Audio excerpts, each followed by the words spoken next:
السلام علیکم ورحمۃ اللہ وبرکاتہ۔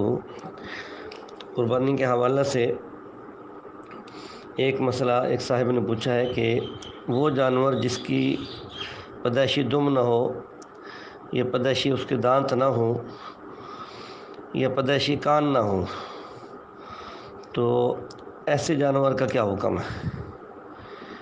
تو دو باتیں تو میں پہلے عرض کر چکا ہوں کہ جس کی دم پیدائشی نہ ہو جس کے کان پیدائشی نہ ہو اس پہ قربانی ناجائز ہے۔ البتہ جس کے کان پیدائشی چھوٹے ہوں عام معمول سے اس کی قربانی علامہ شامی رحمۃ اللہ نے درست لکھا ہے، فتاوی شامیہ جلد نمبر 5 صفحہ 283 اور بہشتی زیور حصہ سوم صفحہ 287۔ لیکن جس کے پیدائشی دانت نہ ہو اس کی قربانی بھی ناجائز لکھی ہے حضرات نے، امداد الاحکام جلد نمبر 3 صفحہ 281 اور در مختار کا حوالہ دیا کہ ولا بالحتماء التی لا اسنان لها، کہ حتماء کی بھی قربانی جائز نہیں ہے، وہ جس کے شروع سے دانت ہی نہ ہوں بالکل۔ ہاں اگر دانت تھے اور اکثر دانت گر گئے لیکن اتنے ہیں جس سے وہ چارہ کھا سکتا ہے تو ایسا جانور قربانی کے لیے درست ہے۔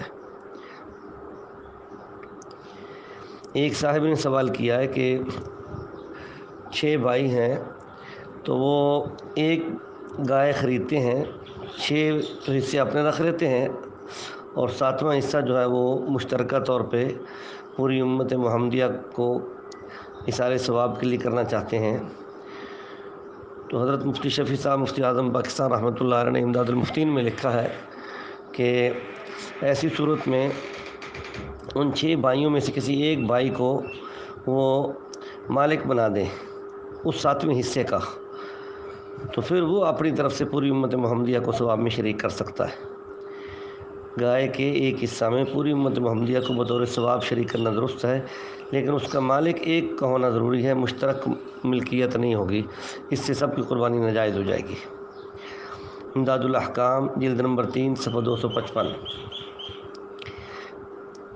تو پہلے عرض کیا تھا خنثی کی قربانی جائز نہیں ہے، یہ فتاوی عالمگیریہ اور اسی طریقے سے فتاوی شامیہ اور اسی طریقے سے احسن الفتاوی جلد نمبر 7 صفحہ 501 اور امداد الاحکام جلد نمبر 3 صفحہ 270،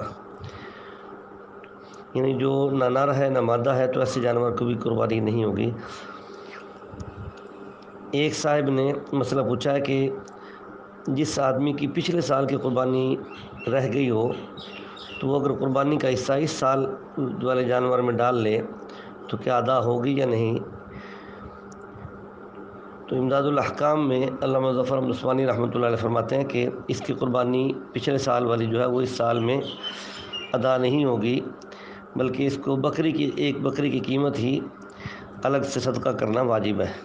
خون بہانے کا جو وقت تھا وہ گزر چکا، خون اسی سال کے 3 دنوں میں بہایا جاتا ہے، 10، 11، 12 کی شام تک، 10 ذو الحجہ، 11 ذو الحجہ، 12 ذو الحجہ، ان 3 دنوں کے اندر ہی خون بہایا جا سکتا ہے۔ اس کے علاوہ اگر کسی آدمی کے پاس موقع نہیں مل سکا ان 3 دنوں میں قربانی کرنے کا اور جانور گھر میں کھڑا رہا تو چوتھا دن آ گیا 13 کا، تو اب وہ اس کا خون نہیں بہائے گا بلکہ اس کو صدقہ کرے گا۔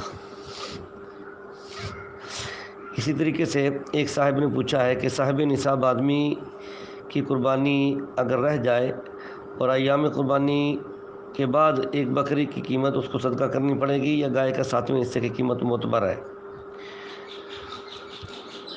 جواب: حضرات فقہاء کرام نے بکری کی قیمت کوئی متعین کیا ہے، گائے کے 7ویں حصہ کی قیمت معتبر نہیں ہے۔ امداد الاحکام جلد 3 صفحہ 274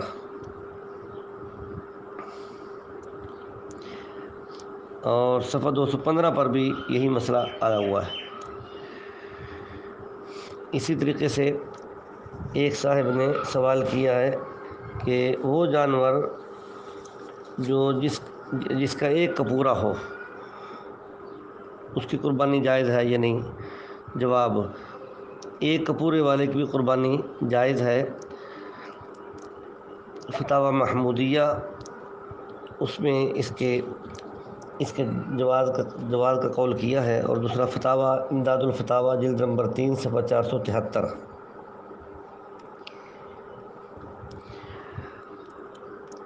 اللہ عمل کی توفیق عطا فرمائے۔ السلام علیکم ورحمۃ اللہ وبرکاتہ۔